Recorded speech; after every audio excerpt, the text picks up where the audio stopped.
L'académie Louvière de Guinée. Louvière de Guinée. Alors, c'est quoi cette académie? L'académie Louvière de Guinée a été créée en 2018, le 5 novembre 2018, par le canal d'un jeune Guinéen qui était un ex-footballeur, qui a commencé par le Gangan. Il a fait le CIK à Kamsar, après il est parti en France au Stade Rennais. Donc il a fait des essais aussi au niveau des Young Boys de Berne. Voilà. Donc après sa blessure, maintenant, après la rééducation, il est resté dans le domaine du football. Donc après ça, il est rentré dans le pays. Il a jugé nécessaire une manière de contribuer à l'émancipation des jeunes de Kipé en particulier et du football en général. Il a essayé de mettre en place l'académie Louvière de Guinée. Pour un premier temps, l'académie s'appelait Académie Adrien Foot. Donc juste après les négociations qu'il a entamées en France, notamment en Europe, notamment en France, il a réussi à avoir quelques partenaires et grâce à ça, l'académie a changé de nom. L'académie est devenue Louvière de Guinée. Alors lui, il était aussi un joueur, un sportif. Oui, il était un joueur. Il a joué dans le championnat guinéen. Il a commencé par le FC Gangan à Kindia. Il a été joueur du CIK pendant 2 ans avant de partir en France. Donc arrivé en France, il a fait des essais au niveau du Stade Rennais. Après le Stade Rennais, il est parti au Young Boys de Berne. Après, il a eu ligament croisé. C'est là que la carrière de joueur s'est arrêtée. Mais il n'a pas cessé d'aimer quand même. Non, il n'a pas cessé d'aimer le football. C'est la raison pour laquelle il est resté dans le milieu. Il a fait quelques études dans ce domaine. Il a eu pas mal de diplômes. Et il est resté en France parce qu'il est parti, ça fait au moins une quinzaine d'années. Donc il a eu pas mal de partenaires de ce côté-là.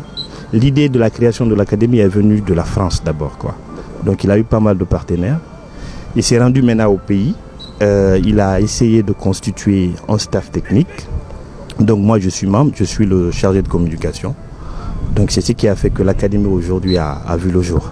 Alors aujourd'hui, vous, avec votre poste de chargé de communication, quels sont les outils nécessaires que vous possédez pour permettre aux Guinéens, à l'Afrique et au monde entier de connaître réellement l'académie Louvière de Guinée, parce que c'est ça votre mission.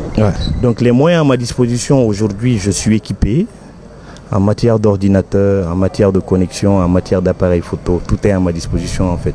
Donc c'est la raison pour laquelle le site internet de l'académie, c'est moi qui gère, la page Facebook est là.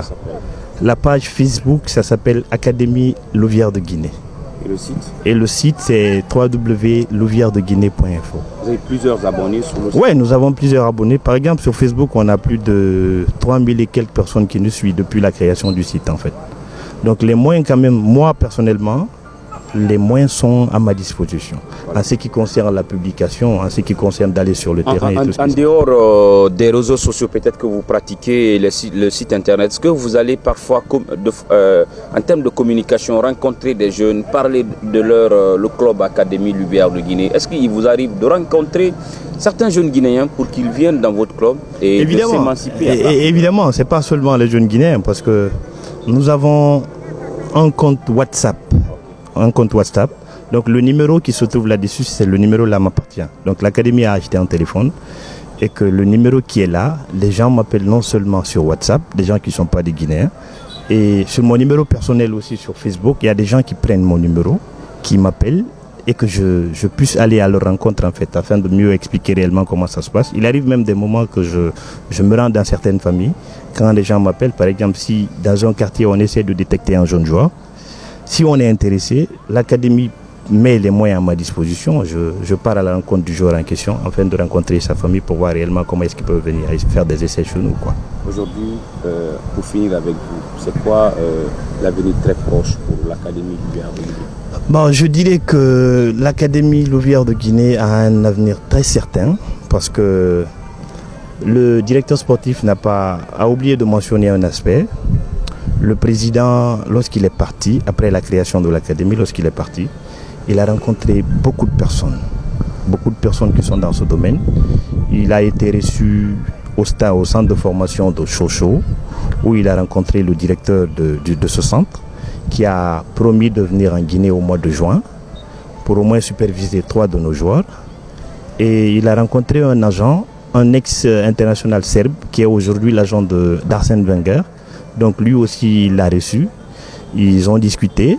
Et tout récemment même, il était en Suisse, où il a rencontré l'agent Pierre Alain Gras, qui est un agent suisse. Donc, après les discussions, Alain Gras en question, il est devenu automatiquement l'associé du président. Donc, sa mission était de faire en sorte que le football guinéen soit beaucoup plus vu du côté de la Suisse, en fait. Donc, Pierre Alain Gras, c'est un agent suisse. Aujourd'hui, non seulement il est partenaire de l'académie, mais il est l'associé direct du président, en fait. Donc tous ces acquis réunis, on a l'impression que ça va aller dans sous peu à travers ce club, non, à travers ce centre de formation. À travers ce centre de formation. Évidemment, c'est à travers tout ce qui est en train de se passer, c'est vrai qu'on est en train de communiquer le maximum de fois que possible. Mais ce qui reste clair dans la boîte, nous on sait réellement qu'à travers les contacts que le président, à travers les démarches qu'il a menées de ce côté-là, je pense que ça va aller très bientôt. La preuve en est qu'on a un jour qui devrait bouger le début de ce mois, mais comme l'a rappelé à cause de la maladie. Mais malgré cela, le Sporting Club d'Amiens a réécrit une nouvelle lettre plutôt dans sa lettre. L'équipe a mentionné que malgré les situations de coronavirus et autres, vous savez que le championnat français et amateur sont à l'arrêt pour l'instant, donc ça ne peut pas avoir un impact sur la carrière du joueur en question. Donc ils ont dit qu'ils vont revenir à la charge à partir du mois de juin. Donc il y a Chocho aussi qui a prévu de venir au mois de juin pour la supervision de 3 joueurs. Donc il y a un joueur ici, certainement il est dans l'effectif. Il est le petit frère de l'international Abdoulaye Paye Camara. Donc lui aussi c'est un milieu défenseur, un très jeune milieu défenseur. Milieu récupérateur plutôt, voilà. Donc le Havre s'est intéressé à lui, ça lui aussi en envoyant une demande. Donc tout ça est en train d'être revu. Peut-être que d'ici la fin du mois de juin, tout sera rentré au clair.